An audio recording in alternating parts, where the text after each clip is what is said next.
Boa tarde.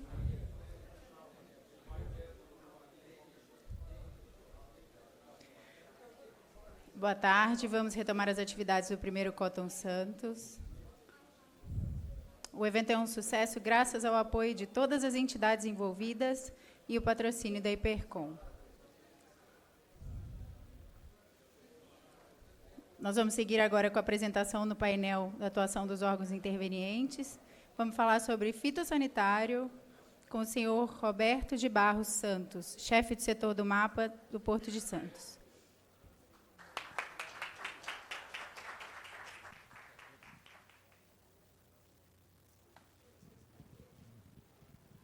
Boa tarde a todos. Bom, então, como se diz, eu sou Roberto Lorena, eu sou chefe do serviço de vigilância sanitária, o Vigiagro, no Porto de Santos. Tá? Para quem não sabe, a nossa principal atividade em relação à cadeia produtiva e à cadeia comercial do algodão está em fazer o certificado fitossanitário. Então, o certificado sanitário é um documento exigido por quase todos os nossos compradores externos, em que o governo brasileiro declara que aquela carga está livre de pragas agrícolas. Tá? Nos restringimos às pragas agrícolas. Bom, nós mantemos aqui em Santos 16 agrônomos e 11 agentes de inspeção para atendimento a todas as importações e exportações. Unitariamente, o setor que mais ocupa os nossos esforços é o algodão. Tá? Principalmente porque, se comparado à soja, por exemplo, um navio de soja leva 60 mil toneladas e tem uma inspeção. Já se um navio levasse só algodão, eu precisaria de umas 100, 200 inspeções para um navio levando só algodão, né?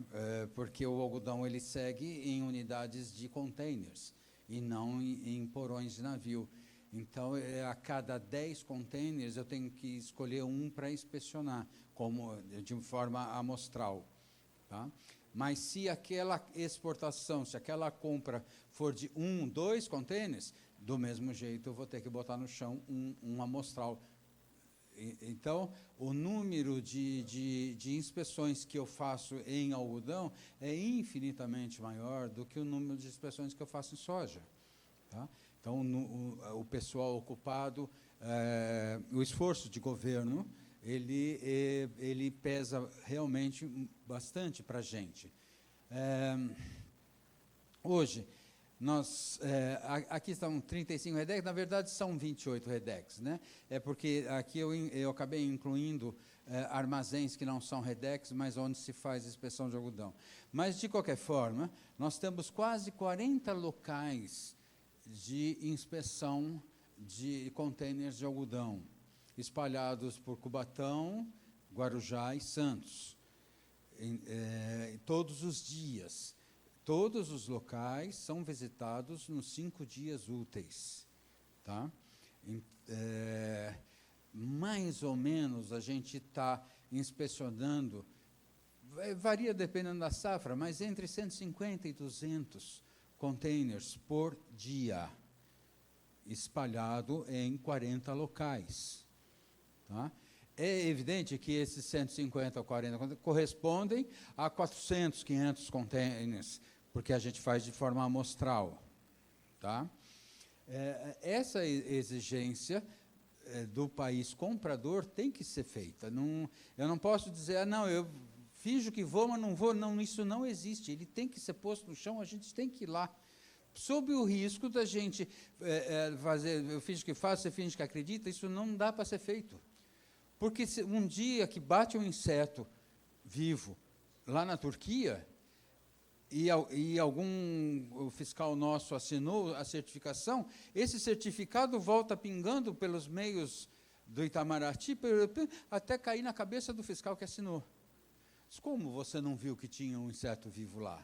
Então, para cada certificado que um de nós assina, existe uma responsabilidade, existe um risco. Se eu deixar passar, a bronca vai vir pingando de volta até no nome de quem assinou.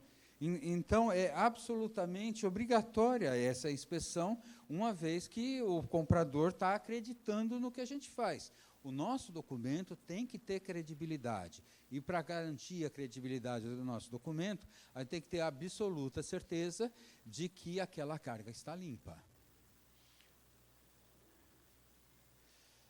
Bom, ontem eu terminei essa apresentação muito rápida ontem à noite, e aí eu olhei na minha tela e vi que ontem entraram 141 pedidos de certificação fitossanitária, que a gente chama de LPCO, licença de produtos e etc., eu já nem lembro o nome. Ontem entraram, para eu emitir certificados fitossanitários, 141. É evidente que dentro de cada pedido desses pode ter 2, pode ter 1 certificado, pode ter 10 certificados. Tá? Mas, basicamente, o tempo que eu levo para uma conferência documental, conferência se isso foi já inspecionado, um registro da inspeção feito no computador, o tempo que eu levo para 1, eu levo para 10. Tá? Então, basicamente, eu tive 148 pedidos desses. E isso inclui todas as exportações brasileiras pelo Porto de Santos. Mas só do algodão eram 50. Por que ele é baixo ainda? Porque nós estamos com reflexo, ainda temos o reflexo da safra na emissão do certificado. O reflexo da maior colheita da época do ano ainda não se refletiu em emissão de fito, porque a cadeia do algodão ela é um pouquinho complexa. Tá? Entre entrar no porto e entrar na área alfandegada em Santos e sair no navio, vai um tempo considerável. Bom, desculpa. A gente muitas vezes ouve reclamação, cadê o meu certificado? Nós temos hoje, agora quando eu saí de manhã, tínhamos 276 pedidos de certificação na fila. A gente produz 150 por dia, quer dizer, são 2 dias. Então, nós estamos num nível bom de espera, entre 2 e 4 dias. Tá? Mas, muitas vezes, a documentação entra, um mês depois o navio sai, e um mês depois a carga é revendida, antes de atracar no destino. Bom, quando a carga é revendida, o exportador precisa reemitir o fito com o nome do novo comprador, porque o sistema bancário quer que receber um fito com o nome do comprador. O nosso certificado fitossanitário, que não tem nada a ver com banco, é muito usado no sistema bancário, tal a credibilidade dele. É muito comum o comprador levar o nosso fito e falar, não, pode mandar o dinheiro lá para porque está aqui a garantia. A garantia é um certificado fitossanitário do MAPA. Então, o nosso certificado acaba sendo usado como fiança no sistema bancário. E aí o vendedor que vendeu para A, de repente mudou para B, o navio está chegando, ele precisa o quê? Desesperadamente da reemissão do fito. Mas se ele entrar na fila, são pelo menos 2 a 4 dias. Mas o navio está chegando, ou já está lá. E o custo daquela carga parada no destino é enorme. Nós criamos uma fila paralela, um sistema de aceleração de prazo. Tá?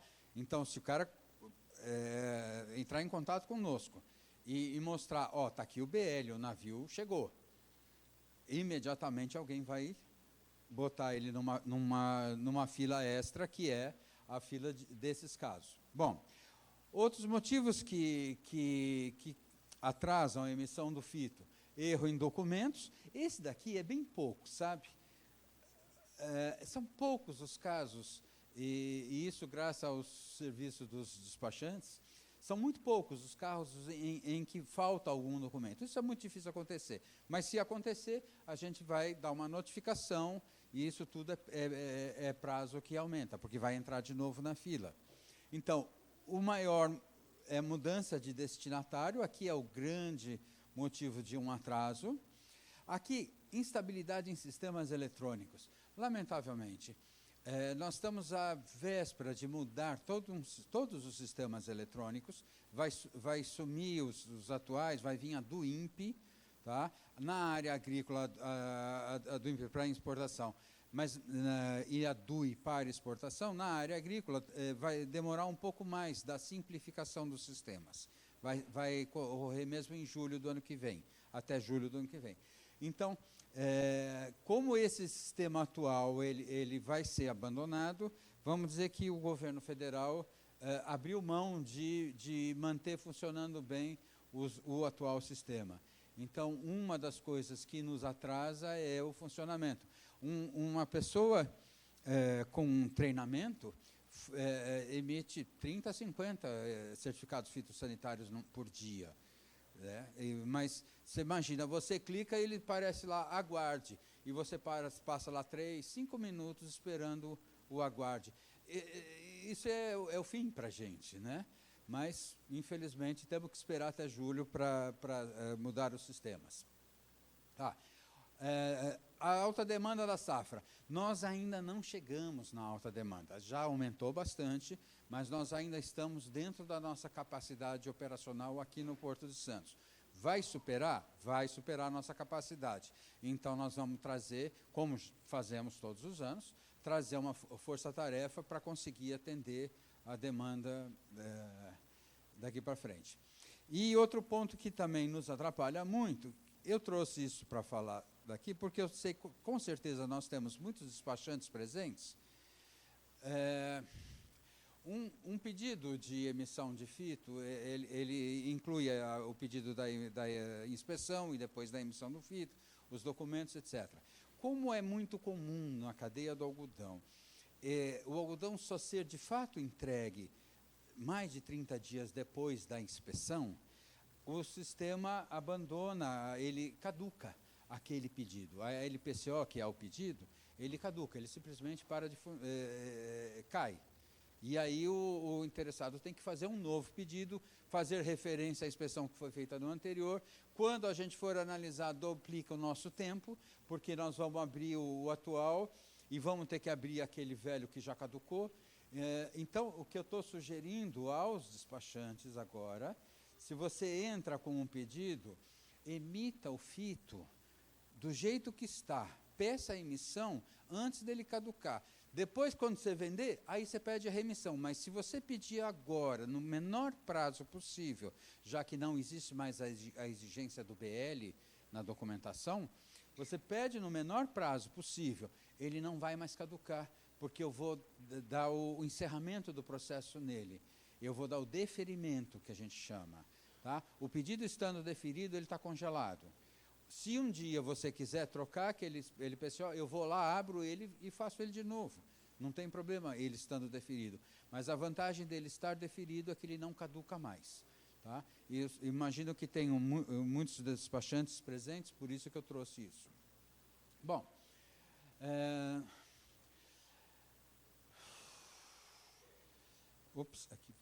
aqui. Uma coisa que toma muito meu tempo é eu receber e-mails no meu nome. Gente, eu não posso resolver os problemas, eu tenho uma equipe enorme. Por favor, tendo problemas, o canal é esse, vegetal.vige, vegetal.vige, _snt@agro.gov.br. Tem uma pessoa na frente do computador o dia inteirinho, todos os dias, recebendo esses e-mails. E a pessoa que está lá é muito mais preparada e mais eficiente do que eu. Tá? Então, por favor, não mande no meu e-mail, mande naquele lá que é mais rápido. Tá? Bom, a ideia de fazer a apresentação bastante curta é porque interessa mais as perguntas do que a apresentação propriamente. Eu vou, então, agora abrir para a receita e, em seguida, depois do Dimas, a gente abre para perguntas. Tá?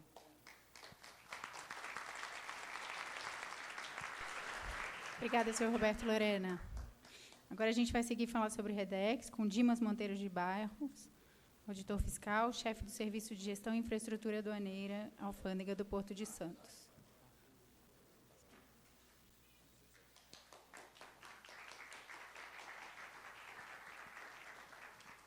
Bom, boa tarde a todos. Como me apresentou já, sou chefe do Serviço de Gestão e Infraestrutura Aduaneira da Alfândega de Santos.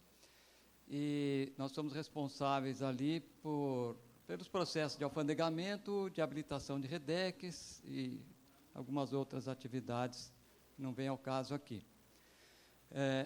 Eu vou dar uma passada geral, assim, alguns números, porque às vezes as pessoas não entendem por que é tão importante nós aprimorarmos a legislação sobre o Redex. Né? Para vocês terem uma ideia, até a década de 90, 100% das exportações brasileiras, das declarações de exportação, eram conferidas. 100%, e as importações também. Tá? Tudo era conferido, 100%.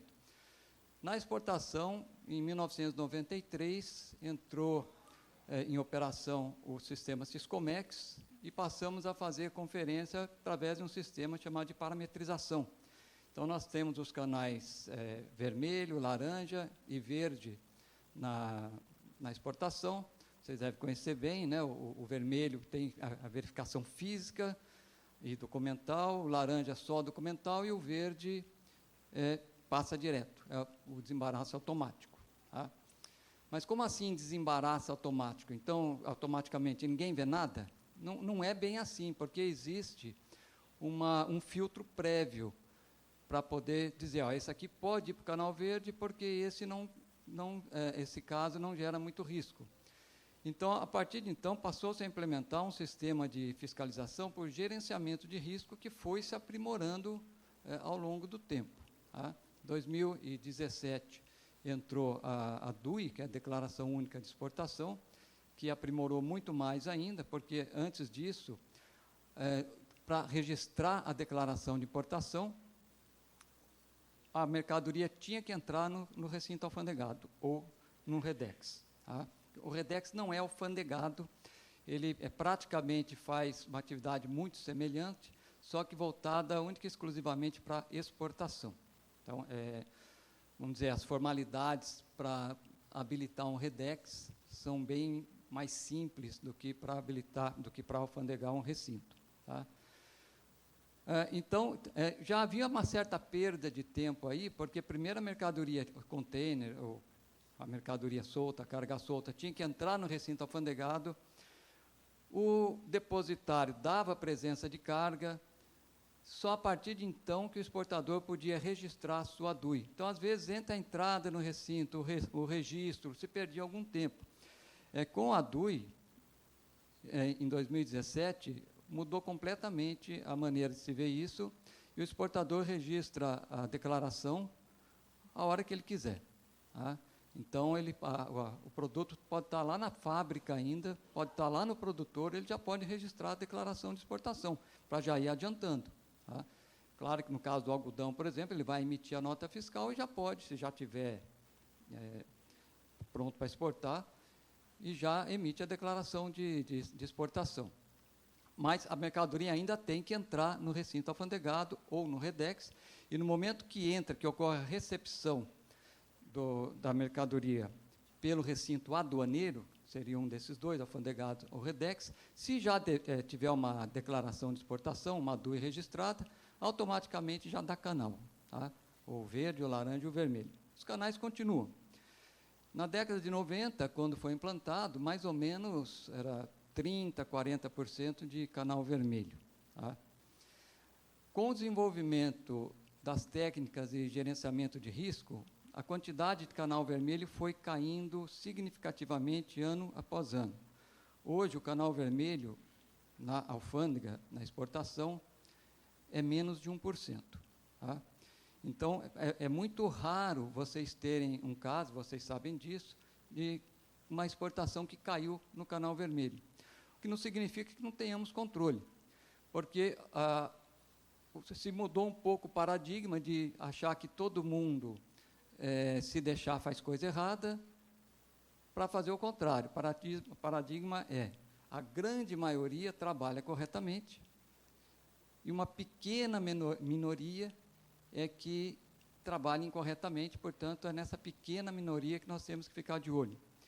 E, normalmente, quando o exportador ou importador é uma empresa séria, dificilmente nós temos que nos preocupar com a carga que ele está trazendo, porque, normalmente, quem vai causar algum problema na parte aduaneira, inclusive, com troca de mercadoria ou uma declaração a mais ou a menos, é justamente aquele que não trabalha seriamente.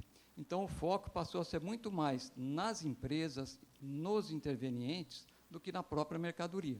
Tá? Então, o foco hoje é mais nos intervenientes, todos eles, em toda a cadeia de intervenientes, desde o exportador, o transportador, o depositário, e aí a importância de nós termos elevado muito o padrão de exigência dos REDEX, porque se nós vamos ver menos de 1% da carga, então, pelo menos, nós temos que ter certeza que essa mercadoria vai estar num lugar confiável. Tá? Então, hoje, para alguém se habilitar como REDEX, nós fazemos toda a análise fiscal da própria empresa, dos sócios, toda a parte física de sistemas do recinto, recebemos tudo em tempo real, entrou lá, o REDEX já tem que informar no nosso sistema. Inclusive, antigamente, toda a conferência era feita in loco. Hoje, a maior parte das conferências é feita remotamente. Tá? Então, nós temos um sistema que começou aqui em Santos, que se chama Sistema Confere, e agora hoje está sendo espalhado por todo o Brasil, em que a conferência física, na grande maioria dos casos, é feita de forma remota. Então, os recintos aduaneiros, eles têm que ter posição de conferência, com as câmeras bem posicionadas, tem que ter alguém para ir filmando e encaminhando em tempo real para o sistema que a gente veja. Então, tudo isso facilita muito e se ganha muito tempo. Tá? Eu disse que, em geral, mais ou menos de 1% cai no canal vermelho, e do pouco que cai no canal vermelho, em geral, o tempo de atuação da alfândega não passa de 2 a 3 dias. Tá? Em geral, é de 2 dias. Caiu no vermelho, depois de 2 dias no máximo, já está desembaraçada. Claro que pode ter um ou outro caso aí que foge da regra, né? Mas a regra, em geral, é essa. Aqui nós temos o prédio da alfândega, pus umas fotos aqui, só para quem não conhece, uma vista geral do Porto de Santos. Quantidade de trabalho que nós temos na alfândega, que acaba fazendo com que a gente tenha que desenvolver realmente mecanismos de ser mais rápidos, mais eficientes. No ano passado, nós tivemos mais de 470 mil declarações de importação, quase 400 mil declarações de exportação, e de trânsito, esse trânsito é na importação, tá? 130 mil. Então, uma quantidade muito grande de declarações. Se fôssemos trabalhar na base do que era feito antes da informatização, simplesmente ficaria impossível. Tá? Nós temos, na nossa jurisdição da Alfândega de Santos, que pega toda a Baixada Santista, vai até Registro, Vale do Ribeira, pega também São Sebastião, nós temos 86 recintos aduaneiros, tá? Dos quais 58 são alfandegados e 28 são REDEX. Na realidade, eu tive que corrigir hoje, porque ontem foi habilitado mais um REDEX, eram 27, a partir de ontem passamos a ter 28. Esses REDEX estão distribuídos assim, aliás, os recintos alfandegados. Né? Em Santos nós temos 43, Guarujá 11, Cubatão 1 e os 3 de São Sebastião. E, especificamente com relação aos REDEX, nós temos 19 em Santos, 3 no Guarujá e 6 em Cubatão. Tá?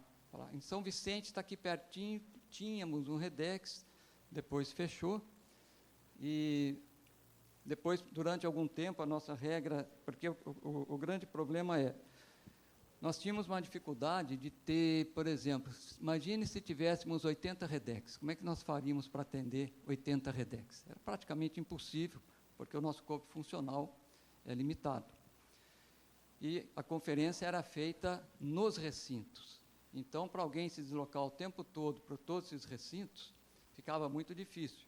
Então, havia uma regra que limitava a distância dos Redex à sede do prédio da alfândega. Então, até o começo desse ano, até o meio desse ano, a regra era que só poderia ter Redex a uma distância de, no máximo, 10 quilômetros do prédio da alfândega ou 5 quilômetros de algum recinto alfandegado. Porque aí, se o auditor já fosse a um recinto alfandegado, 5 quilômetros a mais, ele já estaria no Redex que fosse ali perto. A partir do momento que nós conseguimos implementar a conferência remota e também exigir dos recintos aduaneiros que transmitam todas as informações em tempo real para a gente, essa limitação se reduziu muito. Então, nós fizemos uma alteração esse ano na portaria local que trata de Redex, e agora nós podemos ter Redex até uma distância de 40 quilômetros da sede da alfândega.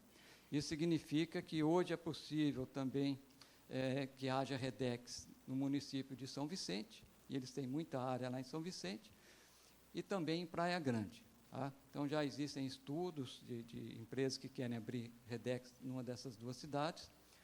E o município de Cubatão também havia uma limitação, porque dentro desses 10 quilômetros, ou dos 5 do recinto alfandegado, também não pegava uma parte de Cubatão, agora passou a pegar. Então, a tendência é que haja um número de Redex, um aumento do número de Redex.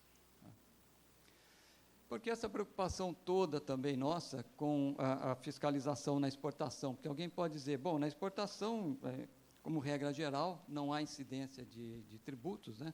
É muito raro ter imposto de exportação em algum produto, e ainda quando tem, é uma alíquota bastante baixa.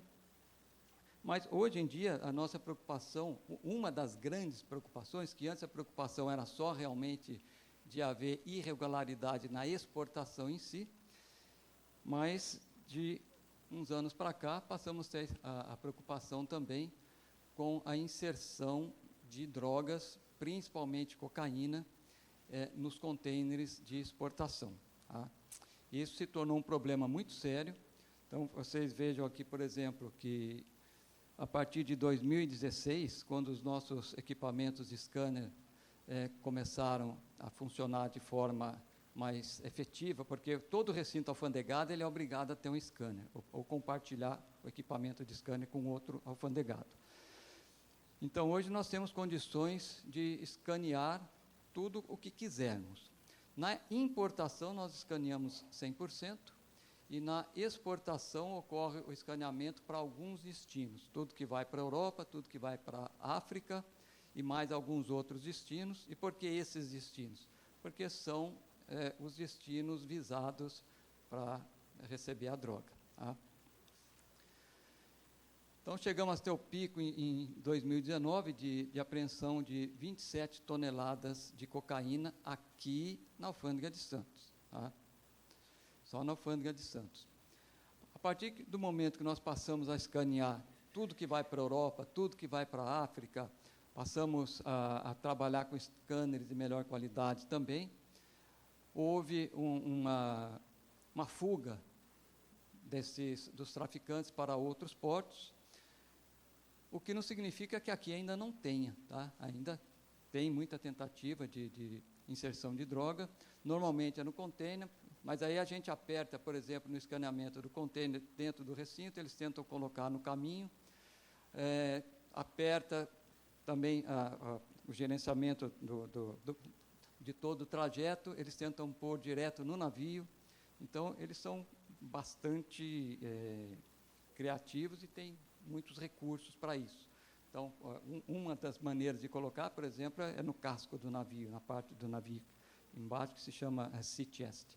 Aí vai um mergulhador, coloca a droga ali, mas essa é uma modalidade que é muito cara para eles, porque depois tem que ter outro mergulhador lá para tirar, é perigoso, porque ele pode ser sugado pelo navio. Tá? Então, tem todo um risco maior, eles ainda preferem colocar a droga escondida no contêiner. Tá?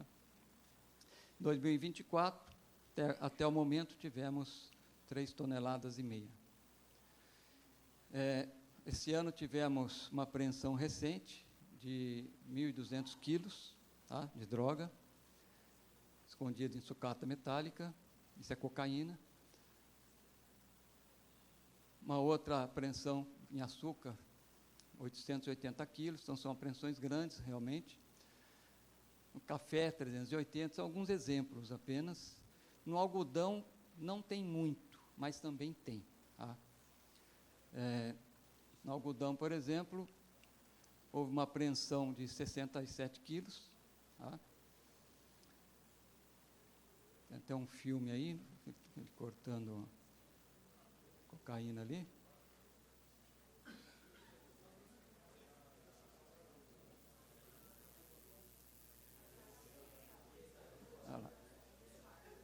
É tudo muito organizado. Mais uma outra apreensão pequena, de 42 quilos, pequeno para os nossos padrões aqui, né? Bom, por conta, principalmente da cocaína, aliás, basicamente por conta disso, é que nós escaneamos aí por tempo indeterminado. Por quê? Porque a nossa portaria diz, todos os contêineres com destino à Europa ou África, não importa se é o destino final, se vai haver só uma baldeação, mas o contêiner, por algum motivo, desceu na Europa ou na África, vai ser escaneado. Por que África? A África não é consumidor de cocaína, mas é que nós começamos a escanear tudo que é para a Europa, aí eles começaram a colocar a cocaína em contêiner que ia para a África e depois da África para a Europa.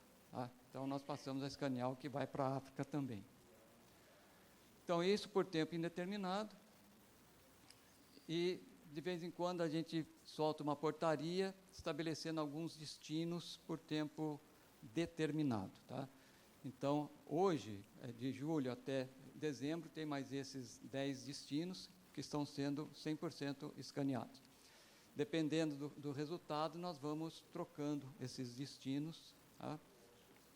E os outros destinos, por exemplo, se for para, sei lá, para os Estados Unidos, não vai ser escaneado? Como regra, não, a não ser que haja um pedido da alfândega.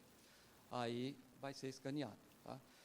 E não é simples, porque vocês viram que é uma quantidade muito grande de contêineres, então, para analisar todas essas imagens não é fácil.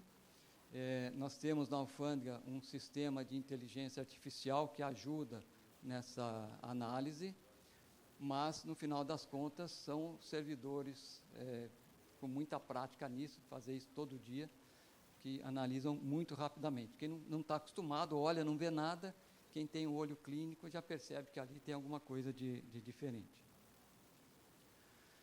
Com relação à habilitação de REDEX, existem duas modalidades de REDEX. Uma que se chama REDEX eventual, em que o próprio nome já diz, apenas eventualmente ocorre alguma operação naquela localidade, e que aqui nós definimos que REDEX eventual seria o próprio exportador. Então, se tiver um exportador aqui na região que solicita para que a conferência física seja feita dentro do próprio recinto do exportador, isso é possível, mas nesse caso tudo vai cair no canal vermelho. Tá? Mas aqui nós não temos nenhum REDEX eventual. Todos que nós temos são os REDEX com fiscalização permanente, que são empresas que oferecem o serviço de armazenagem e trabalham com vários exportadores. Tá? Nada impede que um único exportador tenha o seu REDEX de fiscalização permanente também, desde que tenha movimento suficiente para isso. Tá? A competência para analisar é nossa aqui, a unidade local, da alfândega, mas o ato declaratório de habilitação é do superintendente, hoje é uma superintendente. Então, isso eu já falei, né, que hoje em dia é possível ter um REDEX aqui na região, desde que seja a uma distância máxima de 40 quilômetros do edifício sede da alfândega. Fica difícil uma distância ainda maior, porque ainda há necessidade de deslocamentos, não só para verificar cargas, mas para outros tipos de operação. Então, por enquanto, é essa distância, mas a gente fez um estudo e verificou que a grande maioria das áreas disponíveis estava dentro desse raio. Tá? E mantivemos aí 5 quilômetros do edifício sede, porque é uma coisa ou outra, né? Então, no final das contas, acaba valendo mais os 40 quilômetros. Para que se possa se manter como REDEX, porque, como eu disse, não faz muito sentido termos uma quantidade imensa de REDEX, por exemplo, 100, 120 REDEX, se eles não vão ser utilizados. Tá? Então, para se manter como REDEX permanente, ele tem que ter um mínimo de 60 declarações desembaraçadas por mês, em média. Tá? Na realidade, esse cálculo nós fazemos anualmente. Ele pode não ter nada num determinado mês, mas nos outros meses ele compensou. Então, ele pode se manter como REDEX, ou então, no mínimo, 240 containers. Tá? Se tiver menos que isso, ele pode até, ele vai perder a habilitação, mas pode pedir para operar como REDEX eventual, se for um exportador. Tá? Aí tem alguns detalhes aí que eu não vou entrar, no caso da primeira avaliação, que muda um pouco esses números, né? E os requisitos para ser REDEX? Aos poucos, nós fomos tornando um pouquinho mais rígidos os requisitos, porque, como eu disse, nosso trabalho é com base em gerenciamento de risco. O risco maior está no interveniente que não é confiável. Tá? Então, nós temos que ter certeza de que nós vamos habilitar intervenientes confiáveis. Então, existem alguns requisitos formais. Então, por exemplo, só pode ser REDEX se a empresa que tiver capital social e patrimônio líquido superiores a R$1 milhão. Tem que ter certidão negativa da Receita Federal ou positivo com efeito de negativa, regularidade do FGTS, alvará de funcionamento, o AVCB do bombeiro, tem que ter licença ambiental quando necessário. Esses são os requisitos formais, ou seja, são documentos. E hoje existem também os requisitos operacionais. Então, eu cito alguns deles aí. Tem que ter armazém e pátio. Não que todo REDEX tenha que ter armazém, não precisa. Se ele não precisa de armazém, por exemplo, para fazer unitização, pode ter só o pátio. Mas tem que ser pavimentado. Porque no passado, os nossos primeiros REDEX aqui, na realidade, eram muito ruins.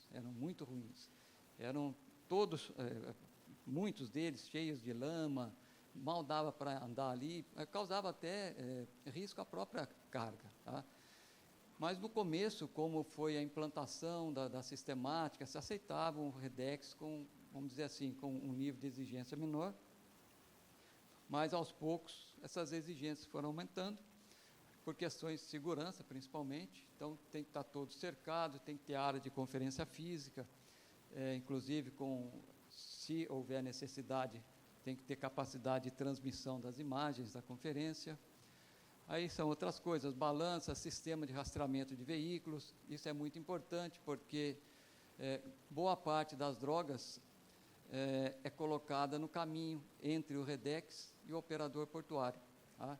Então, os veículos têm que ser rastreados. Se ele sair da rota, o REDEX ele tem que já tomar as providências para verificar por que ele saiu da rota, por que está demorando um percurso que deveria demorar 30 minutos, por que está demorando 1 hora. Às vezes é o tempo necessário para abrir o container, esconder a droga lá dentro, colocar lá no fundo. Então, tudo isso é visto. Falei o sistema de controle de mercadorias, da API Recintos. A API Recintos é um sistema novo, é uma interface, na realidade, que permite que a Receita receba em tempo real as principais informações que estão nos sistemas informatizados dos REDEX. Então, uma pessoa entrou no REDEX, nós temos que saber imediatamente que aquela pessoa entrou no REDEX. Então, se eu consultar, eu vou saber o CPF da pessoa. O caminhão entrou, eu vou saber a placa, eu vou saber o número do container. Tudo isso serve justamente para facilitar o gerenciamento de risco, para que a gente tenha que interferir o mínimo possível na carga. Tá? Então, é melhor interferir previamente na escolha dos intervenientes para interferir o mínimo possível na carga. Controle de biometria, então, são os requisitos operacionais. Bom, então, só dei uma passada geral, para não estourar o nosso tempo aqui, e aí eu fico à disposição de vocês para responder as perguntas que vocês quiserem.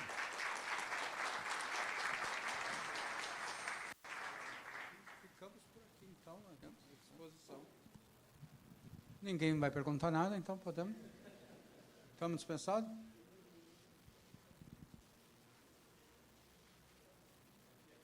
Desculpa. Você mencionou um prazo de 30 dias de 30 dias de validade na LF.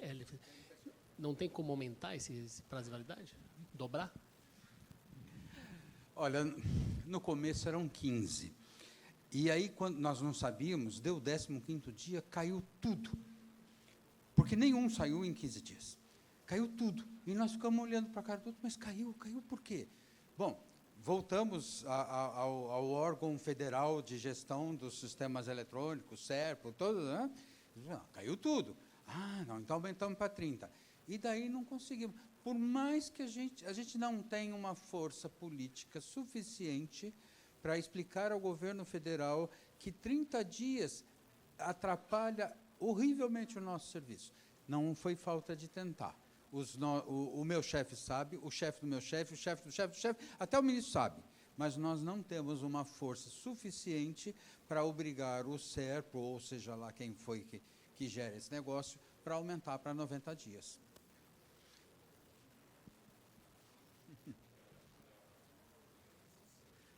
Boa tarde. Minha pergunta é no sentido que nós estávamos falando um pouquinho antes de começar as apresentações. A perspectiva de aumento da produção do algodão nos próximos anos é real, e assim como todo o agronegócio no Brasil, que é o nosso principal produto de exportação, e Santos é o principal porto de escoamento de grande parte dessa produção. Eu queria saber, tanto da Receita Federal como do MAPA, se vocês estão vendo esses números também. A Conab é quem faz o levantamento das safras, e sempre elas vão em aumento, e se há alguma preparação por parte das entidades do governo, dos ministérios, de atender essa demanda crescente que o setor tem pela frente. Obrigado. Tá. Bom, o senhor sabe que uma mudança de norma não é uma coisa rápida. Por sorte, o nosso normativo atual do Ministério da Agricultura tem um dispositivo que nos permitiu atender rapidamente a demanda do algodão. Tá? É impensável que nós, governo, vamos dizer ao exportador, esse ano você vai exportar menos porque nós não estamos preparados. Isso é impensável. Tá? Partimos daí. Muito bem. A associação de vocês foi a Brasília, disse para o ministro, resolva. O ministro bateu uma ordem que veio pim, pim, pim, tá? Eu já indicou aonde a gente podia resolver no curtíssimo prazo. Eu tive a incumbência de escolher os fiscais para fazer a inspeção, escolhemos, estamos hoje com 6 ou 7 armazéns gerais que estão com um normativo emergencial recebendo a safra de algodão. Tá? A mudança definitiva, ela é mais demorada. Não tem, pelas próprias leis brasileiras. Não é uma coisa que a gente vai resolver e pronto. Existe toda uma legislação brasileira que não é fácil de ser cumprida. Tá? Muito bem. Então, no curto prazo, nós abrimos, por esse caminho emergencial, a estofagem de algodão em armazéns gerais, e depois ele vai fazer o desembaraço no Redex, no costado, aonde for, no recinto aduaneiro, vamos dizer, propriamente dito. Né? Tá, mas, então, como emergência, para receber a safra, nós estamos hoje com uma quantidade de armazéns suficientes, acreditamos. Se não for suficiente, a gente vai abrir mais armazéns gerais para garantir que o algodão possa chegar em Santos e depois seguir o seu trâmite normal. Tá? Infelizmente, o trâmite normal está bastante demorado pelos problemas de falta de contêineres, falta de navio, falta de espaço no costado, falta de gate aberto, etc., todos os outros problemas que estão ocorrendo, que a gente está observando que o pico da safra não chegou ainda para nós. Para nós, por quê? Porque a gente assina o fito. Então, a gente está vendo que a gente já deveria estar recebendo 100, 150 certificados fitossanitários, eu chamo de fito, por dia de algodão, e só estamos recebendo 50. Né? Então, o reflexo está chegando na gente, de um número menor de pedidos, mas não é por falta de armazéns gerais para estufagem. Então, essa é a nossa forma de responder rapidamente. Por parte da Receita, a Receita não abre REDEX, né? Então, o REDEX é o empresário que ele vê uma oportunidade de negócio e decide abrir o REDEX. Então, ele faz todo um estudo para verificar se vale a pena, se não vale a pena. O que a gente recebe é o pedido de abertura de REDEX. Na nossa parte, o que nós fizemos foi aumentar essa distância, porque nós recebemos a reclamação que dentro desse raio de 10 quilômetros que nós tínhamos, já não tinha mais área disponível. Tá? Então, muitos disseram, mas São Vicente tem muita área, Praia Grande tem muita área, poderíamos ter REDEX lá. Então, nós aumentamos essa distância, mas a decisão de abrir ou não um REDEX não é nossa. A legislação exige que o desembaraço, o despacho aduaneiro de exportação seja feito ou no REDEX ou no recinto alfandegado.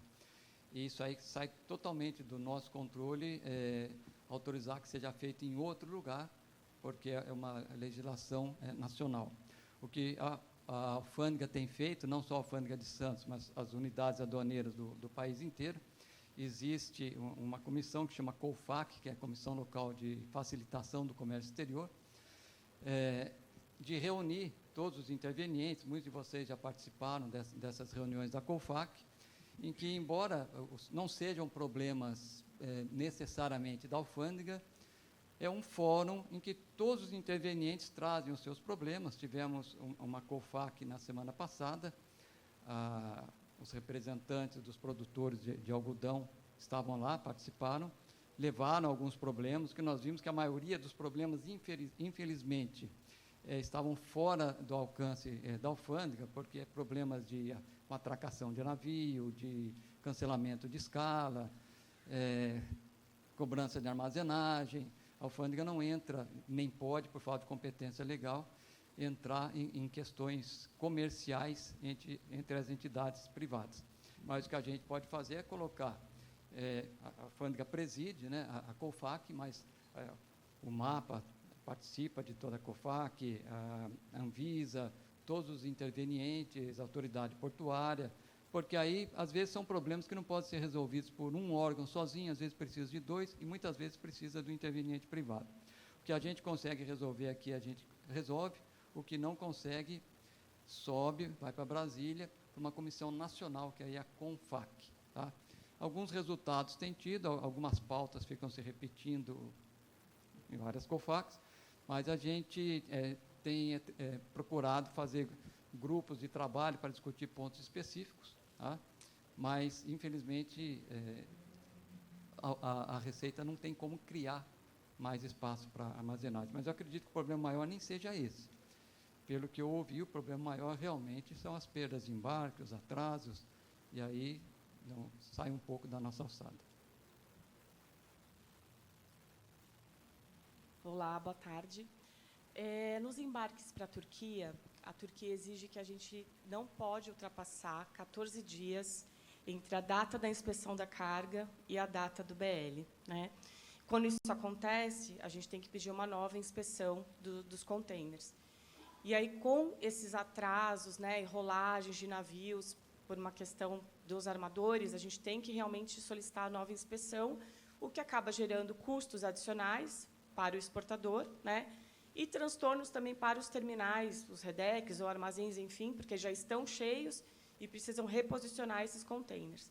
Existiria alguma forma do Ministério da Agricultura do Brasil entrar em contato com o Ministério da Agricultura da Turquia para tentar aumentar esse prazo de 14 dias?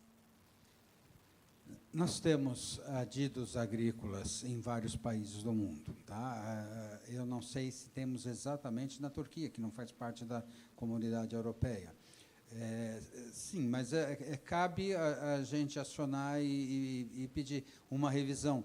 É difícil, porque o próprio Brasil está pedindo esses 14 dias. É absolutamente inoperante e irreal com as cadeias produtivas. É absolutamente desnecessário e não dá para operar com esses 14 dias. Há uma sugestão que eu teria para vocês. Hoje não se exige mais o BL para emitir o fito. Tá?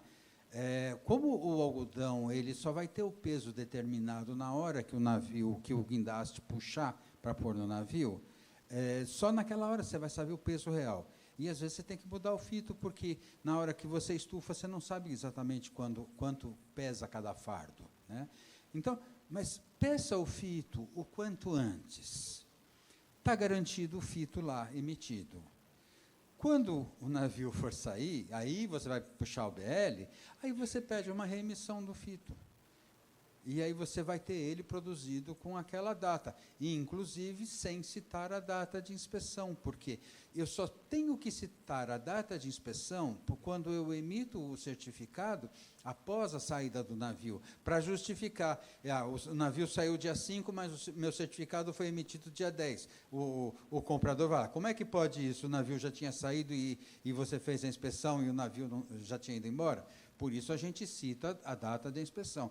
Mas se você emitir o certificado antes do navio sair, você não vai mais colocar a data de inspeção. Submetende-se, que é a data de emissão.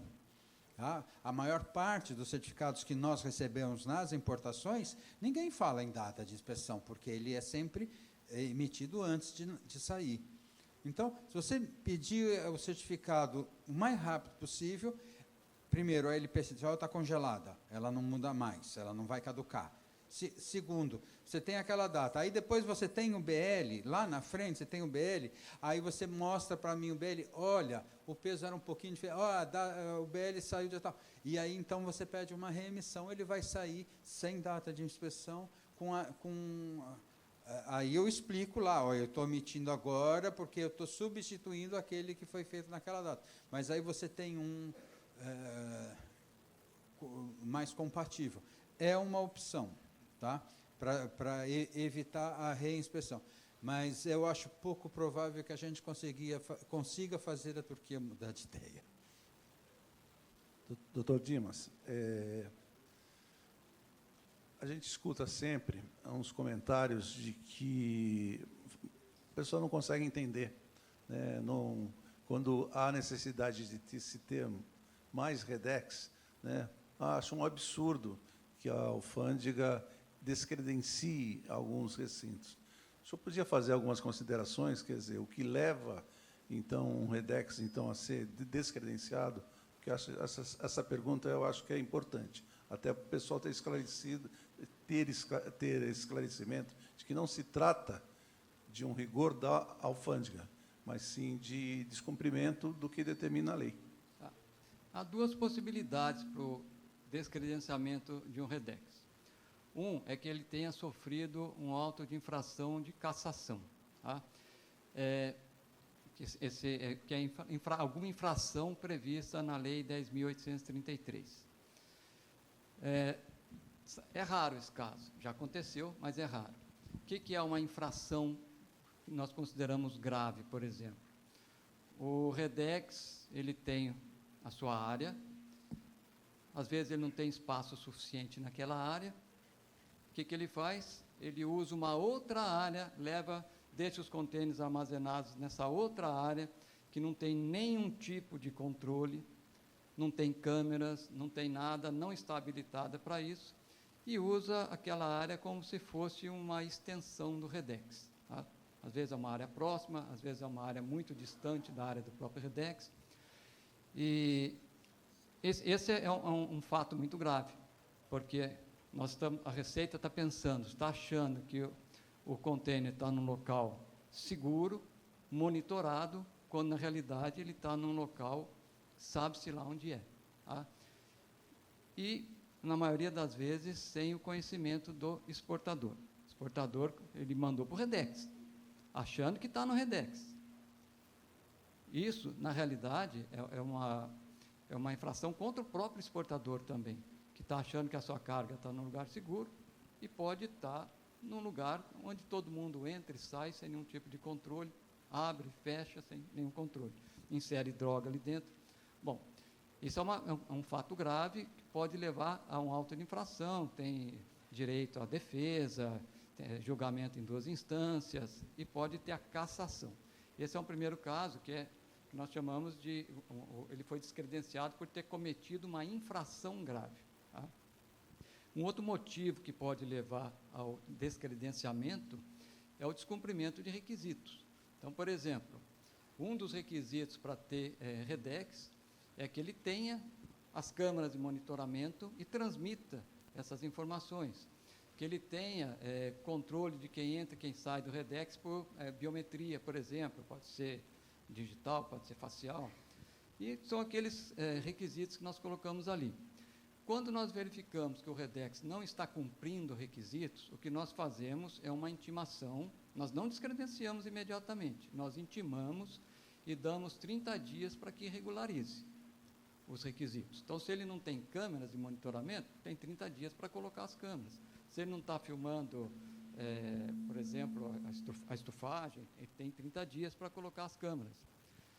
Então, é dada essa oportunidade. Se dentro desses 30 dias ele não faz nada, não toma nenhuma providência, aí ele pode ser descredenciado. Tá?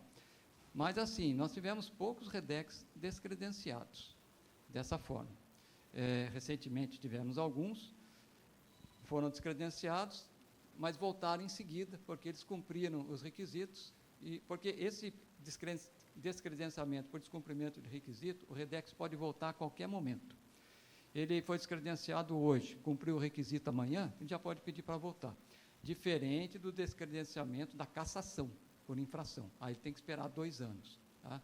Então, assim, é que a pessoa vê que ele foi credenciado, mas não sabe o que fez. Tá?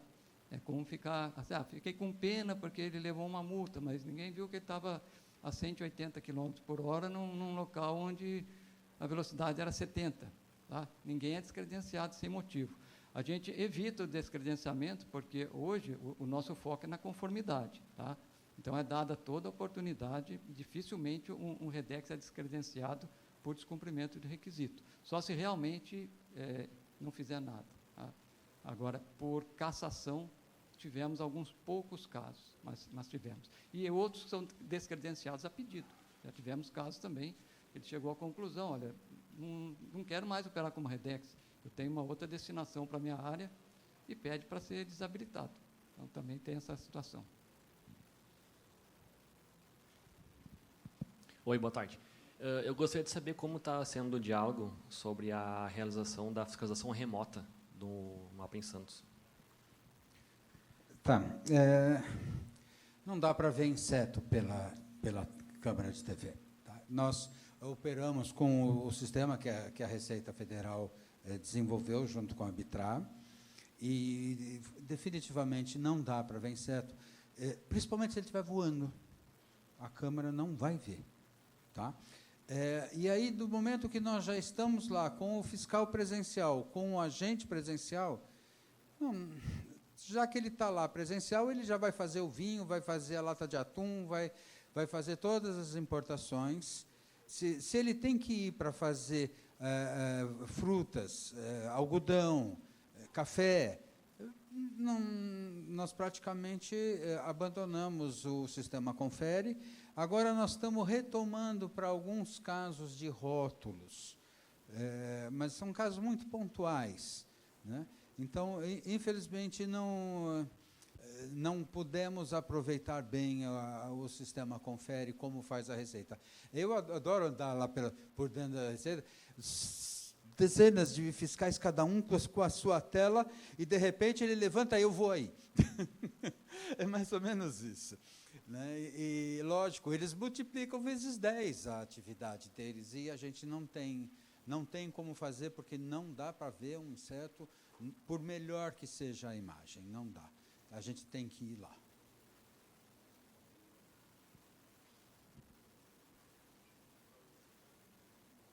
Bom, eu só queria comentar uma passagem que você respondeu. Só queria reforçar. O governo não abre REDEX, o governo não fecha REDEX. Eu achei ótimo essa lembrança. É o mercado que faz isso. É a necessidade de mercado que vai criar novos REDEX, novos armazéns gerais, novo isso, novo aquilo. A gente regulamenta, tá? Mas a gente, governo, não pode abrir REDEX. Isso eu achei muito... para mim é óbvio, mas percebo que não é para todo mundo. Eu fico esperando, não, por que a Receita não... Por que o mapa não faz mais? Porque não somos nós que fazemos. A gente só regulamenta, tá? Mas e essa necessidade de mercado, ela não se responde dentro de uma safra, nem de 2 ou 3 safras. É uma coisa de um prazo maior. Essa sanfona, o mercado aumenta a demanda e, portanto, vamos abrir novos espaços, comprar áreas, comprar equipamento. É caro para burro fazer toda essa estrutura. Então, até a demanda do mercado refletir em novas estruturas não é um processo rápido. Tá? E vai depender de pessoas que queiram ser investidores. Né? Então, daí essa demora de resposta. Só um comentário, porque às vezes as pessoas acham só 28 REDEX em Santos. Bom, são 28 REDEX em Santos e 28 no estado de São Paulo. Tá? Só tem REDEX permanente em Santos, nenhum outro lugar tem. No Brasil, a quantidade de REDEX aqui é maior do que a de vários estados juntos. O que não pode realmente é liberar geral, porque aí se perde o controle. Porque se a gente perder o controle, vai haver prejuízo em outro lado. Se nós não temos a confiança de que a carga está num local seguro, nós vamos ter que conferir mais do que nós conferimos hoje. E aí são 2 problemas. O problema para o exportador, porque nós não temos pessoal suficiente para conferir muito mais do que nós já fazemos. Por exemplo, se aumenta a demanda do algodão.